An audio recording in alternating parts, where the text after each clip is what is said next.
बात कर रहे हैं, तो ये बातें करते हुए समग्र विकास का ये रोड मैप है जो बजट में दिखता है। निश्चित रूप से इस बजट के माध्यम से हम छत्तीसगढ़ को तेजी से विकास की दिशा में लेकर जाएंगे। फोकस मोदी की गारंटी में था। निश्चित रूप से जो मोदी की गारंटी हमने दी है, मोदी की गारंटी का मतलब ही है गारंटी को पूरा होने की गारंटी, उस दिशा में मजबूती से ये कदम है। हमारे साथ धर्मलाल कौशिक जी हैं। कैसा इस पूरे बजट को देख रहे हैं? पिछली बार से 22% ज्यादा है। 22% ज़्यादा है। दूसरा है छत्तीसगढ़ को विकास के दिशा में ले जाने वाला। मैं समझता हूँ छत्तीसगढ़ के सर्वांगीण विकास की बात करेंगे तो इस पार्ट में अलग अलग पार्टों में इस बार को बजट को बांटा गया है, और बांटने के बाद में कहीं युवाओं के लिए उसमें दिया गया है तो कहीं टेक्नोलॉजी को आगे बढ़ाने के लिए, खास करके महतारी वंदन योजना, महतारियों को हम कैसे आगे बढ़ा सकें, सिंचाई के क्षेत्र में वृद्धि हमारी कैसे हो सके, और इस दृष्टिकोण से हम युवाओं को जो कोचिंग दिल्ली के हमारी जो बनी हुई है उसमें हम 3 गुना 200 सीट हम कैसे ले जा सकते हैं। एक प्रकार से इस बजट को छत्तीसगढ़ को नए विकास की दिशा में ले जाने वाला बजट हम कह सकते हैं। मोदी की गारंटी पर भी फोकस है। मोदी के गारंटी 100% लागू और उसको ध्यान में रखते हुए इस बजट का निर्माण किया गया है। निश्चित रूप से जो एक नई आशा और उम्मीद के नए किरण लेकर के बजट आए। तो धर्मलाल कौशिक जी थे हमारे साथ, जो बजट को 100% यहाँ पर दे रहे थे। और हमारे साथ स्वास्थ्य मंत्री भी हैं। स्वास्थ्य क्षेत्र में भी काफ़ी कुछ मिला है। निश्चित रूप से हमने जो मुख्य 3 लाइन तय किया, एक तो सरगुजा जो वर्षों से उपेक्षित रहा है स्वास्थ्य की दिशा में, उसको एम्स के तर्ज में अभी सिम्स जैसा सुपर स्पेशलिटी हॉस्पिटल अंबिकापुर को हम करेंगे ताकि सरगुजा संभाग के एक बड़ा मेडिकल हब बन सके। उसी प्रकार सिम्स जो बिलासपुर का, ये 5 दशक से ऊपर का हॉस्पिटल जो मध्य क्षेत्र का, जो मध्य छत्तीसगढ़ का एक बड़ा हॉस्पिटल है, उसको 700 करोड़ रुपए देकर एक नया सिम्स का भवन बनाएंगे। साथ ही साथ रायपुर में जो हमारा मेकाहारा है, उसको छत्तीसगढ़ का सबसे बड़ा हॉस्पिटल बढ़ाने की तर्ज पर उसमें 700 बेड बढ़ाए गए हैं और 728 करोड़ की लागत से 700 बेड का नया हॉस्पिटल उसमें और ऐड होगा।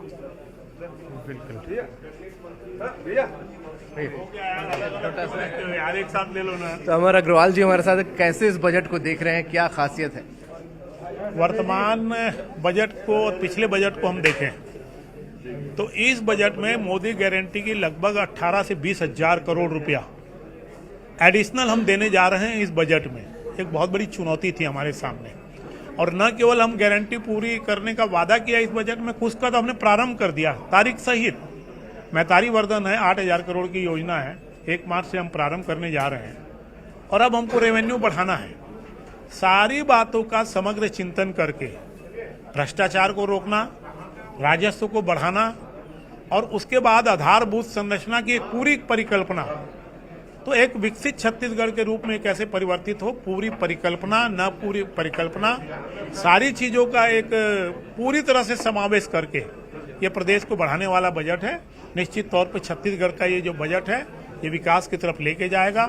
हमारी 5 साल की सरकार का जो कमिटमेंट है वो पूरा करेंगे और छत्तीसगढ़ को हम विकसित प्रदेश के रूप में परिवर्तित करेंगे। बढ़िया बाबू, बढ़िया बाबू। और कैसे हो? हाँ बिल्कुल बिल्कुल।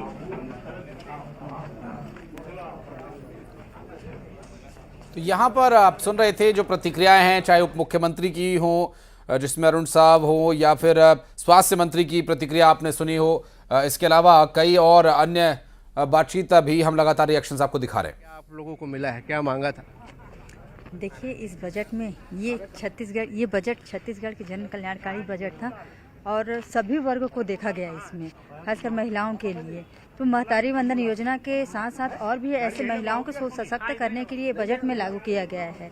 तो ये सरकार, ये भारतीय जनता पार्टी की सरकार पिछले सरकार की अपेक्षा बहुत ही अच्छा काम करेगी और इस बजट में बहुत अच्छा होने वाला है। ह्यूमन ट्रैफिकिंग को देखते हुए भी कई महिला सुरक्षा पर भी ध्यान दिया गया है। जी, मैं कही ना, ये बजट बहुत ही कल्याणकारी बजट है, तो निश्चित तौर पे ये बजट अच्छा ही है। आप खुश हैं? और आप जो मांगा तो मिला? जी, बहुत कुछ मिला है जी। तो लक्ष्मी राजवाड़े जी थी हमारे साथ, और उनका मानना है कि महिलाओं को इस बजट में काफ़ी कुछ दिया गया है। उनके उत्थान के साथ साथ सुरक्षा को भी ध्यान में रखा गया है। कैमरामैन इमरान के साथ अभिषेक शुक्ल, न्यूज़ 18 छत्तीसगढ़, रायपुर। और आकाश हमारे सहयोगी लगातार हमारे साथ मौजूद हैं। आकाश, ग्रेट छत्तीसगढ़ का बजट आ गया है और बहुत सारे विषय इसमें चर्चा के लिए हैं। इस वक्त आप कहां पर मौजूद हैं और बजट आने के बाद किस तरह के रिएक्शंस आ रहे हैं?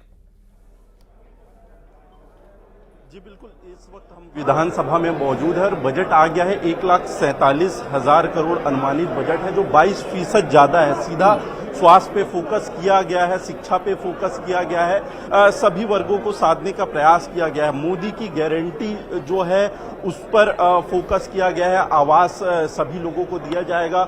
इसके अलावा जो है 400 यूनिट तक के फ्री बिजली का जो पूर्ववर्ती सरकार में भी चल रहा था, उसको आगे बढ़ाया गया है। नल जल योजना पर फोकस किया गया है। सभी लोगों को जो है जल देने की जो योजना है उस पर अमल लाया गया, उसके लिए बजट लाया गया। इसके साथ ही जो है अस्पतालों पर फोकस किया गया है। नए अस्पताल खुलेंगे, जीर्णोद्धार होंगे, मेडिकल कॉलेज के लिए इक्विपमेंट समेत तमाम व्यवस्थाएं की गई है। स्कूल के लिए योजना लाई गई है। इंफ्रास्ट्रक्चर के लिए सबसे बड़ा बजट दिया गया। हमारे साथ है राजेश मूणत जी। राजेश मूणत जी, बजट आ गया, किस तरीके से देख रहे हैं इस बजट को? आज का ये बजट विष्णुदेव सरकार का महत्वपूर्ण बजट है। लोक कल्याणकारी बजट है, जनहितैषी बजट है, जनता की आकांक्षाओं को पूर्ण करने वाला बजट है। इस बजट के माध्यम से किसान, गरीब, मजदूर, खेतिहर, युवा सबका समावेश है। और यही नहीं, जीडीपी ग्रोथ को जस्ट डबल करना, आने वाले समय में एक विजन डॉक्यूमेंट लेकर के हम चल रहे हैं ताकि भविष्य में इन सबको पूर्ण कर सकें। आप लोग दावा कर रहे थे सभी वर्गों को साधा जाएगा, तो इस बजट में क्या सभी वर्गों को साधा गया? 22% जो है अनुमानित बजट जो है वो वृद्धि हुई है। अपने आप में मायने रखता है 22% वृद्धि। आज तक के 5 साल में पूर्व सरकार ने कभी 8%, 9% से ज्यादा वृद्धि नहीं की। बिना टैक्स लगाए, बिना कुछ रिसोर्सेज के अपने ही संसाधनों का सदुपयोग करते हुए बजट के अंदर प्रावधान करके इसको आगे बढ़ाना बहुत बड़ी उपलब्धि है। समस्त वर्गों का ध्यान रखा है, चाहे किसान हो, मजदूर हो, मातारी बहनें हो, युवा हो, ये इंफ्रास्ट्रक्चर हो, इन सब चीज के ऊपर ध्यान रख करके हमने कहा है। और जीडीपी ग्रोथ आज जो हमारा है, आने वाले भविष्य के अंदर जस्ट 5 गुना 5 साल में जस्ट डबल हो जाए, उसकी कार्य योजना लेके आगे बढ़ते हैं। तो ये देखिए, सीधे राजेश मूणत को सुन रहे थे और उनका साफ कहना है जीडीपी को बढ़ाने वाला है, सभी वर्गों को साधा गया है, इस तरीके से बजट है। हम हमारे साथ मौजूद हैं प्रदेश अध्यक्ष जिनसे हम चर्चा करने की कोशिश करेंगे। विधायक हमारे साथ मौजूद हैं। बजट को किस तरीके से देखते हैं आप? बजट बहुत ही जन कल्याणकारी बजट है और ये बजट पहली बार इतना बढ़िया बजट पेश हुआ है जिसमें हमारे माताओं बहनों का, युवाओं का, किसानों का, गरीबों का, सबका ख्याल रखा गया है। बहुत ही और सभी को प्रभावित करने वाला और सभी के लिए कल्याणकारी बजट है। जी, इंफ्रास्ट्रक्चर बेहतर करने की बात कही जा रही थी। अधोसंरचना में काफी ज्यादा बजट दिया गया है, किस तरीके से देख रहे हैं विकास के आने वाले 5 साल में आप? आने वाले 5 साल में विकास की गंगा बहेगी छत्तीसगढ़ की और देश और दुनिया में एक अलग पहचान बनेगी इस बजट से। बिल्कुल, और जो प्रतिक्रियाएं आ रही हैं आकाश, उससे जाहिर है कि इस बजट से काफ़ी कुछ संतुष्टि नज़र आ रही है। और अब आपके पास आप बने रहिएगा, चूंकि वहाँ पर जिस तरह की प्रतिक्रिया आ रही है और उस बजट के आने के बाद से काफ़ी संतुष्ट सभी नज़र आ रहे हैं। तपेश जी भी लगातार हमारे साथ जुड़े हुए। तपेश जी, ज्ञान की बात कही थी वित्त मंत्री ने, आपने सुना होगा अगर। ज्ञान में उन्होंने 4 महत्वपूर्ण बिंदु पर ध्यान दिया है, जिसमें जी से जो है वो यहाँ पर गाँव की बात की है, और वाई से उन्होंने युवाओं पर फोकस किया, ए से अन्नदाता यानी किसानों पर उनका लक्ष्य है, और एन से नारी सम्मान की बात की है, नारी सशक्तिकरण की उन्होंने बात की है। तो ये जो ज्ञान की बात उन्होंने इस बजट में की है, उस ज्ञान पर जो प्रावधान किए गए उस ज्ञान पर वो खरा उतरता नजर आ रहा है। देखिए, मैं आपको बताऊं, इन्होंने ज्ञान कहा, उसको अपने शब्दों में उसको रेखांकित कर दिया या उसको परिभाषित कर दिया। हाँ। पर मैं ये बजट को ये सचमुच में ज्ञान के दृष्टिकोण से देख रहा हूं जी। ये उनके बताए हुए अक्षरों के अर्थों से नहीं, इस बजट के प्रस्तुतिकरण से हमें ये ज्ञान मिलता है कि बजट कैसे बनाना चाहिए जो एक आम जनता के लिए, एक राष्ट्र के लिए, एक राज्य के लिए कैसे होना चाहिए, सरकार को किस प्रकार से करना चाहिए। देखिए, जो योजनाएं पहले चल रही थी विद्युत बिल में कटौती वगैरह की, वो उसको उन्होंने जारी रखते हुए, लगभग उसे जारी रखते हुए पूरी चीज़ों को कवर किया और उसको इस प्रकार से समायोजित किया कि हर जनता तक लाभ पहुंच रहा है। हाँ। बच्चों पे भी मिल रहा है उसका लाभ, बड़े बुजुर्गों को भी मिल रहा है, मजदूरों को भी मिल रहा है, तो उद्योगपति को भी मिल रहा जी। है। यानी ये संतुलन को तो देखिए आप, बजट इतना संतुलित बनाया जाना, अगर शायद मुझे एक अर्थशास्त्री होते हुए भी पैनल में अगर बैठा दिया जाता कि आप बनाइए, तो शायद मैं भी इतना अच्छा बजट नहीं बना पाता। ये बजट का प्रस्तुतिकरण मुझे एक नए सिकंजे में कसा हुआ दिख रहा है और विकास के मार्ग दिख रहा है। यही फर्क होता है कि हम एक राजनीतिक चश्मे से किसी चीज को देखें हाँ। और किसी के एक प्रशासनिक चश्मे से देखें और एक आम नागरिक रूप में तपेश जी, देखें। आप कह रहे हैं कि एक अधिकारी ओपी होने के चौधरी नाते जी- जो लोगों की सेवा इन्होंने किया, जिस तरह से लोगों के बीच ये रहे, जिन चुनौतियों से एक अधिकारी होने के नाते इन्हें जूझना पड़ा या बारीकी से जो इन्होंने देखा, उसकी एक झलक इस बजट में दिख रही है। उसका बड़ा लाभ छत्तीसगढ़ की जनता को मिलेगा। हाँ, बिल्कुल मिलेगा, 100% लाभ मिलेगा। अब क्या मिल ही गया, बजट प्रस्तुत करते ही ये लाभ मिल गया इनको। देखिए कितना संतुलित है, यह कोई पक्ष किसी का लेके बात करने की नहीं है, बहुत समग्र रूप से आ गया। किस तरीके से देख रहे हैं, 22% की अनुमानित वृद्धि बताई जा रही है पिछले साल की तुलना में। डेफिनेटली, और विकास उन्मुखी बजट है। आदरणीय प्रधानमंत्री मोदी जी को सपनों को साकार करता हुआ यह बजट है। विकासशील छत्तीसगढ़ को विकसित छत्तीसगढ़ की ओर बढ़ाने वाला यह बजट है। कोई नया भार नहीं, नया कर नहीं है। किसी भी प्रकार से जनता परेशान हो ऐसी कोई इस बजट में सम्मिलित नहीं है, बल्कि आप इसको देखेंगे कि युवाओं को रोजगार का अवसर प्रदान करने वाला यह बजट है। हमारी मातृ शक्तियों का महतारी वंदन योजनाओं को सम्मिलित किया गया है। हमारे प्रधानमंत्री जी की जो प्रधानमंत्री आवास योजना उनका ड्रीम प्रोजेक्ट है। ये योजना पिछले 5 सालों में एकदम किनारे कर दी गई थी और किसानों को लेकर चिंता की गई है। किसान की कृषि के उपकरणों को लेकर, हमारे सड़कों को लेकर, इंफ्रास्ट्रक्चर के डेवलपमेंट को लेकर हो, चाहे स्वास्थ्य का मामला हो, चाहे पेयजल की व्यवस्था को सुनिश्चित करने वाला मामला हो। इस दृष्टि से जो हमारे प्रधानमंत्री आदरणीय मोदी जी का मूल मंत्र है, सबका साथ, सबका विकास, सबका प्रयास, सबका विश्वास, इस बातों को चरितार्थ करते वाला ये बजट है। बिल्कुल, मोदी जी की गारंटी को पूरा करने की कोशिश की गई है। अधोसंरचना में बहुत बड़ा बजट दिया गया। किस तरीके से आने वाले समय में 5 साल में आप ये रोड मैप देखते हैं, किस तरीके से भाजपा सरकार तैयार कर रही है? नहीं, भारतीय जनता पार्टी जो कहती है वो करती है। इस बात को हमने कई बार कहा है, हमेशा ये कहते हैं। इसी पर जनता ने विश्वास भी किया है, तो जनता के विश्वास पर खरा उतरने वाला ये बजट है।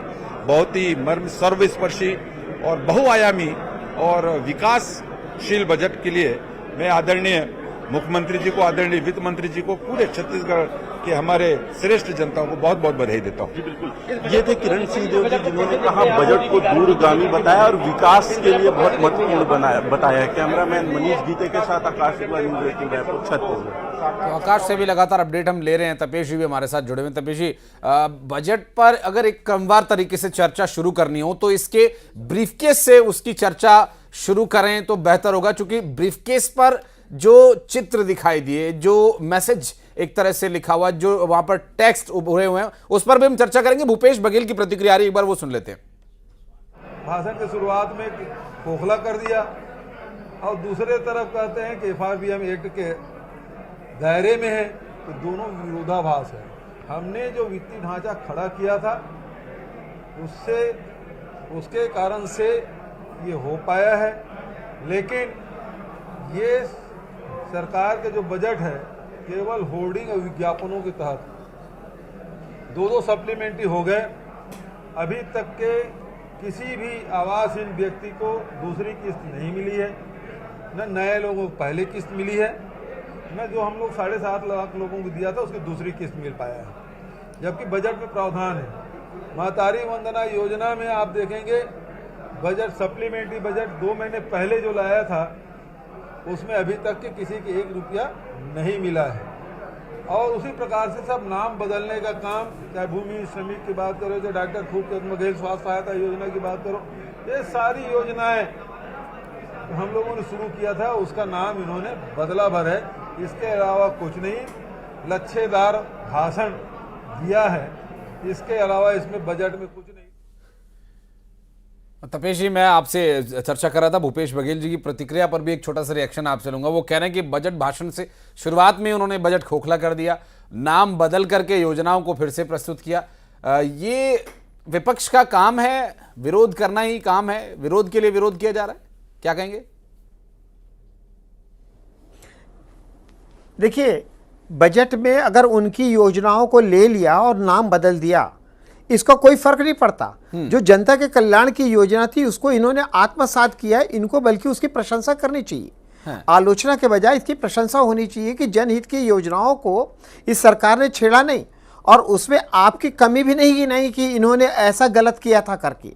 ये तो आत्मसात करने वाली बात है, ये प्रशंसा का विषय है। विपक्ष में बैठ के, चाहे ये सत्ता में थे तो चाहे विपक्ष में हो तो, अभी जो सत्ता में आ गए वो भी ऐसे ही आलोचना करते थे। तो मेरा कहना यह है कि अब राजनीति की पृष्ठभूमि भी बदलनी चाहिए कि किन चीज़ों की आलोचना करनी है और किन चीज़ों को सकारात्मक रूप में परोसना है। यदि अगर कोई काम सही हुई है तो उसे सबको एकजुट होकर करना चाहिए, और यदि अगर गलत है तो आम जनता की सहमति से उस बात को आगे तक ले जाना चाहिए। अन्यथा ये राजनीतिक पृष्ठभूमि के कारण जन सामान्य तक नकारात्मक समाचार जाता है। ये अच्छी बात है कि उन्होंने स्वीकारा, बघेल जी ने, कि हमने ये चीज़ को किया था, उन्होंने नाम बदल के लिया, अच्छा कार्य था तो उसे स्वीकारा। मैंने आपको पहले भी कहा कि कई योजनाएं जो पुरानी सरकार चला रही थी, सत्ता राजनीतिक परिवर्तन होने के कारण भी उन्होंने उसको नहीं छोड़ा, उसको जारी रखा। तो ये सकारात्मक विचार है। वही मैं कह रहा हूँ कि प्रशासकीय सोच से है, राजनीतिक द्वेष का गंध कहीं पे नहीं है और ना ही राजनीतिक भेदभाव दिखता है।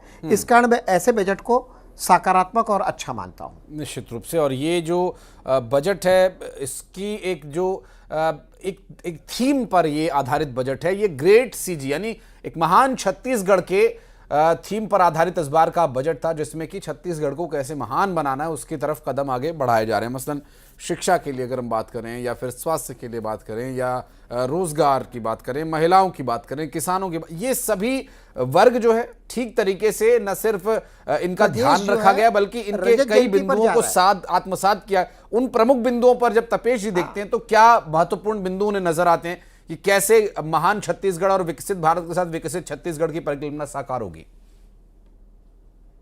देखिए, मत्स्य पालन से लेके उद्योग तक, तेंदुपत्ता से लेके राइस मिल तक का या धान की खरीदी तक, सभी चीजों का उल्लेख है इसमें।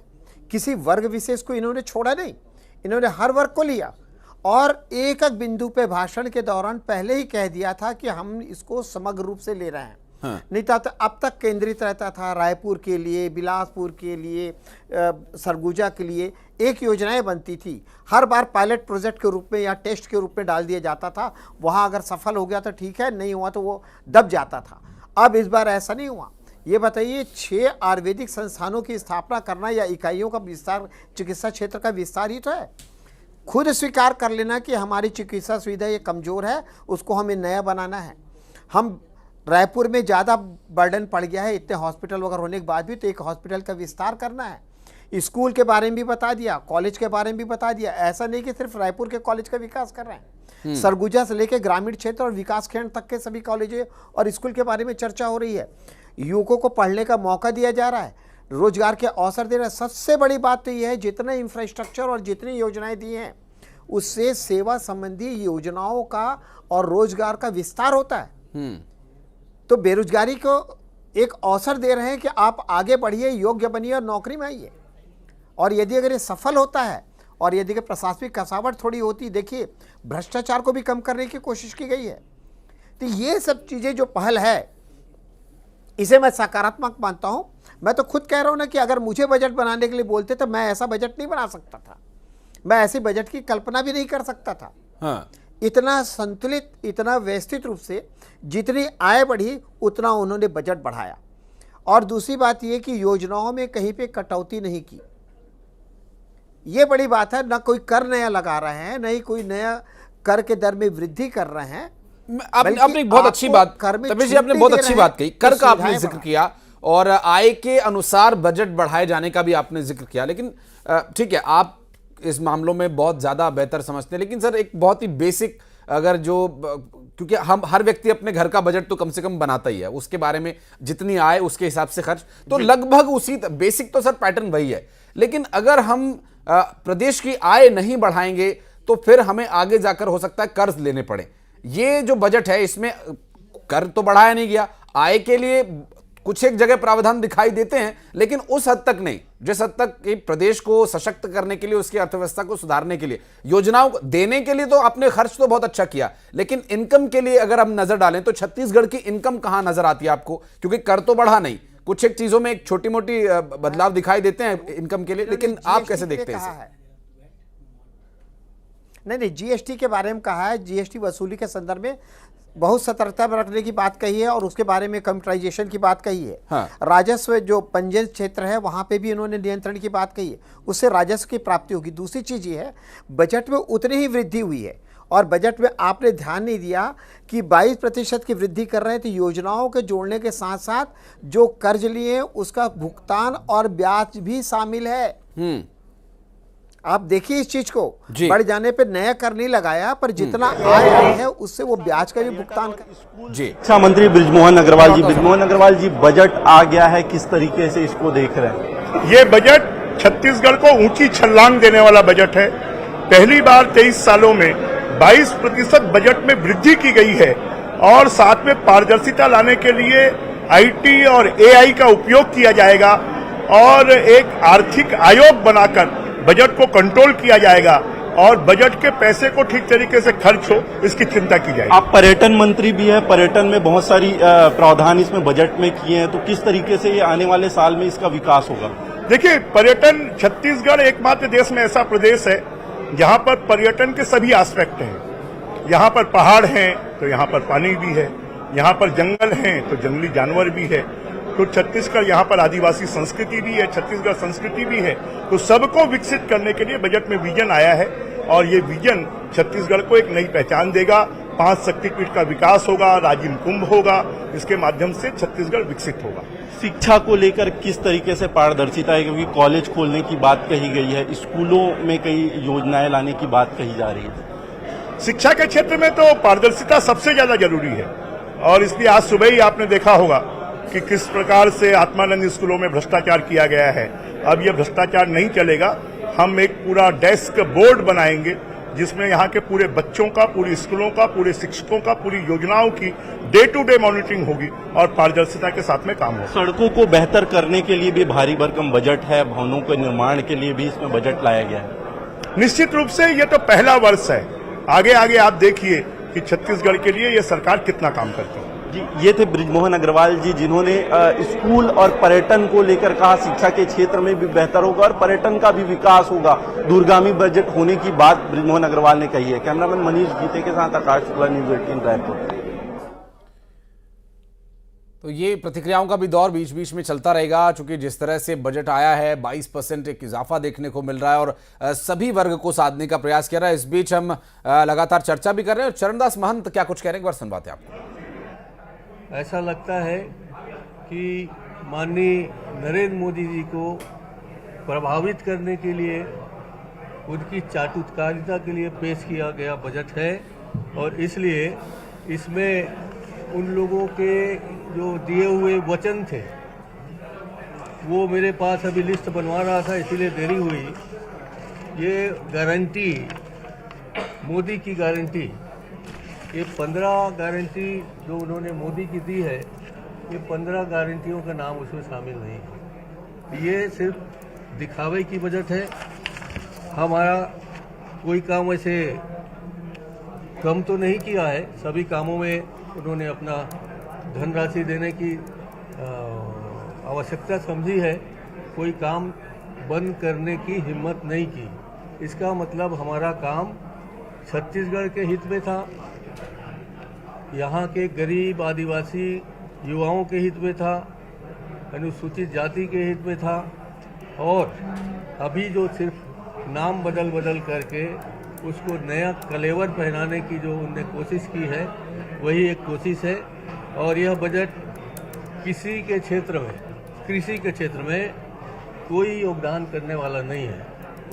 वित्त मंत्री जी के विजन के अत्यधिक हम लोगों को निराशा हुई है और ग्रामीण क्षेत्र के बेरोजगारों को रोजगार मिलने का कोई रास्ता नहीं दिख रहा है। ग्रामीण क्षेत्र के महतारी वंदन योजना को उन्होंने इतना बढ़ चढ़ के दिखाया है, मगर उसके लिए जो पर्याप्त धनराशि है वो नहीं दी जा रही है।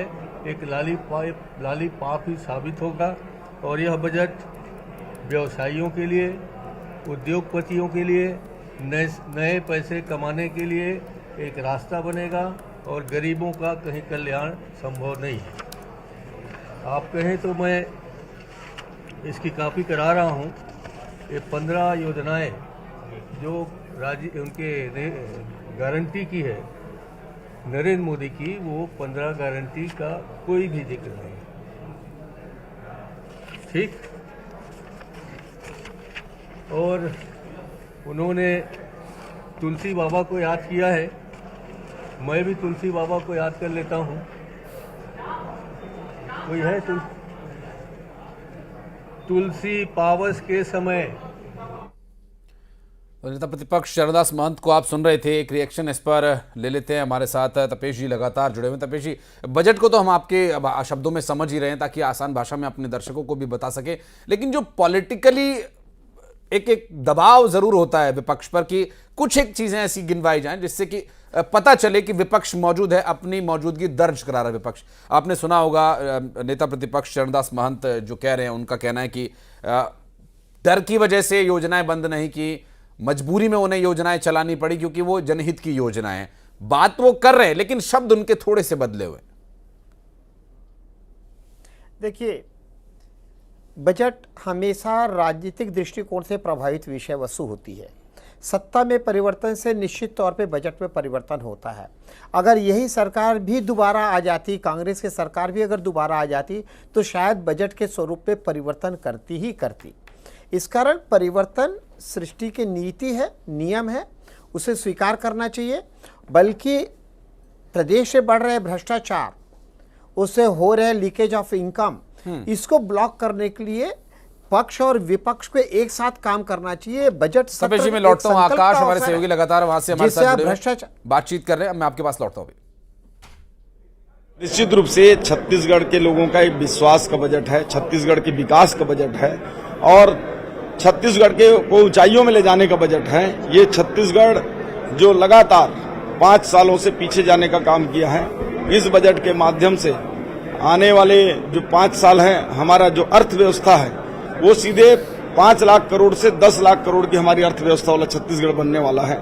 आपने देखा होगा कि इस बजट में बिना कोई टैक्स बढ़ाए, बिना कोई नया टैक्स लाए, केवल लीकेज को बंद करके 22% का बजट बढ़ाने का ये बजट है। जी बिल्कुल। आप स्वास्थ्य मंत्री हैं, स्वास्थ्य को लेकर भी कई घोषणाएं हुई है, मेडिकल कॉलेज के उन्नयन के लिए, इक्विपमेंट के लिए, क्या पिटारा खोल दिया सरकार ने स्वास्थ्य को लेकर? बिल्कुल। माननीय विष्णुदेव साय सरकार का, माननीय मोदी जी का गारंटी का एक एक पॉइंट को लेकर आपने देखा होगा, चाहे शहीद वीर नारायण शहीद स्वास्थ्य बीमा योजना हो या फिर बस्तर क्षेत्र के जो हॉस्पिटल हैं उनके अपग्रेडेशन की बात जो हो, या सरगुजा क्षेत्र में जो बड़ी स्वास्थ्य की कमी होती थी, हमने सरगुजा में अंबिकापुर के मेडिकल कॉलेज से संबद्ध करके नया सुपर स्पेशलिटी हॉस्पिटल जो एम्स के तर्ज में भविष्य में बनेगा, उसको नया एक बड़ा तोहफा मिला है माननीय वित्त मंत्री जी ने। और साथ ही साथ जो सिम्स बिलासपुर है, वो वर्षों से वहाँ हॉस्पिटल की मांग होती रही, 700 बेड का नया हॉस्पिटल। साथ ही साथ रायपुर मेकाहारा में 700 बेड का 728 करोड़ सुपर का लागत का यहाँ नया बिल्डिंग बनेगा, जिससे एक बड़ा क्राउड कम होगा। जी, अब 5 साल में गड्ढे पाटने की बात करते हैं, तो ये क्या 5 साल में जो गड्ढे हुए हैं उसको क्या भर पाएंगे? देखिए, न हम थकने वाले करों में बिना किसी वृद्धि के प्रदेश का राजस्व बढ़ाने वाला यह बजट है।